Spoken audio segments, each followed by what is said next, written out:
माजी आमदार रमेश कदम आणि त्यासोबतच SRAचे आयुक्त महेंद्र कल्याणकर यांच्यामध्ये मध्यरात्रीच्या सुमारास वाद झाल्याचं समोर येत आहे। निमित्त काय होतं तर लोकशाहीर अण्णाभाऊ साठे ज्या घरात राहिले त्या घराची साधी दुरुस्ती देखील झाली नाही असा आरोप कदम यांनी केला। या घराला पावसामुळे गळती लागली आहे, तो प्रकार मुख्यमंत्र्यांच्या समोर उघड होऊ नये म्हणून हे घर SRAच्या वतीने बंद करण्यात आला असा आरोप करण्यात आला।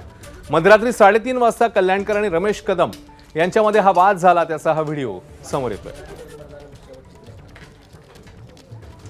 SRAच्या अधिकाऱ्यांनी खास करून त्यांचे CEO महेंद्र कल्याणकर यांनी माननीय मुख्यमंत्री महोदय आणि मातंग समाजाची दिशाभूल करून तिथे एक व्यावसायिक प्रकल्प आणण्याचा जो घाट घातलाय त्या संदर्भाचा आम्ही सर्व निषेध करतो। त्या ठिकाणी स्मारक आणि स्मारकच झालं पाहिजे।